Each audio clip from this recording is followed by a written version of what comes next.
Hello family soldiers, ఈరోజు దసరా నవరాత్రుల్లో అమ్మవారికి పెట్టే ప్రసాదమైన సాంబార్ రైస్ని ఎన్నో విటమిన్స్, మినరల్స్, దాంతోపాటు ప్రోటీన్స్ కలిగి ఉన్న ఈ సాంబార్ రైస్ మనం తింటే సంతృప్తి, అమ్మవారికి పెడితే ఆత్మ సంతృప్తి కలుగుతుంది. ఇక ఆలస్యం లేకుండా మనం వీడియోలోకి వెళ్ళిపోదాం. ఒకవేళ మీరు మన వీడియోస్ని ఫస్ట్ టైం చూస్తున్నట్టయితే సబ్స్క్రైబ్ చేసుకోండి. దానికోసం ముందుగా క్యారెట్, బీన్స్, పొటాటో అయితే తీసుకుని కట్ చేసుకున్నాను. ఇందులోకి మీరు గుమ్మడికాయ, సొరకాయ ఏమైనా వేసుకోవచ్చు. అలాగే హాఫ్ నిమ్మకాయంత చింతపండు నానబెట్టుకోవాలి. ఇప్పుడు మనం ఒక కప్పు మెజర్మెంట్ తీసుకుని అందులో హాఫ్ వరకు కందిబెల్ల తీసుకుంటున్నాము. మరొక హాఫ్ వరకు మనం రైస్ అయితే తీసుకుంటున్నాము. వీటిని బాగా వాష్ చేసి పక్కన పెట్టేసుకోవాలి. నేను ఒకటేసారి కుక్కర్లో చేస్తున్నాను, సో అందుకోసం అనేసి కుక్కర్లోనే మనం తర్వాత పోపు అనేది వేస్తున్నాము. ఇందులోకి ఆవాలు, జీలకర్ర, అలాగే మిరియాలు వేసుకుంటున్నాము.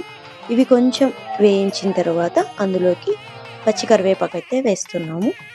అల్లం ముక్కలు తరిగి పెట్టుకున్న అల్లం ముక్కలోకి మనం కట్ చేసి పెట్టుకున్న కాయగూరలు అయితే వేస్తున్నాము. ఇందులోకి నేను ఎలాంటి ఆనియన్ కానీ వెల్లుల్లి కానీ వాడలేదండి. ఇది అమ్మవారి ప్రసాదం కోసం అని చేస్తున్నాం కదా, అందుకోసమని వాడట్లేదు. అలాగే ఇవి కొంచెం వేయించుకున్న తర్వాత కట్ చేసి పెట్టుకున్న ఒక టొమాటో ముక్కల్ని ఇందులోకి వేస్తున్నాము. అలాగే ఉప్పు కూడా ఈ స్టేజ్లోనే యాడ్ చేస్తున్నాము. మనం నానబెట్టి పెట్టుకున్నాం కదా చింతపండు, వాటిని గుజ్జు తీసి వేసుకోవాలి. సాంబార్ పొడి కూడా వేసేస్తున్నాము. ఇది సాంబార్ పొడి రెసిపీ మన ఛానల్లో ఆల్రెడీ ఉంది, సో చూస్తున్నారు కదా. ఒక కప్పు రైస్ మిక్సింగ్కి ఇక్కడ మనం 5.5 వరకు వాటర్ అయితే వేసాము. ఇంగువ కూడా ఈ స్టేజ్లోనే వేసేసి కుక్కర్కి విజిల్ పెట్టేసి ఆల్మోస్ట్ 5 to 6 విజిల్స్ వచ్చేంత వరకు ఉంచాలి. చూస్తున్నారు కదా, ఎంతో అద్భుతమైన సాంబార్ రైస్ రెడీ అయిపోయింది.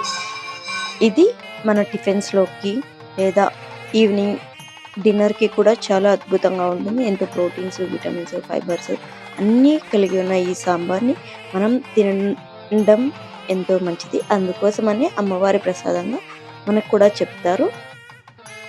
ఒకవేళ మన వీడియోస్ని మీరు ఫస్ట్ టైం చూస్తున్నట్టయితే ఇంకొకసారి సబ్స్క్రైబ్ చేసుకోండి, లైక్ చేయండి. Thank you for watching. అందరికీ విజయదశమి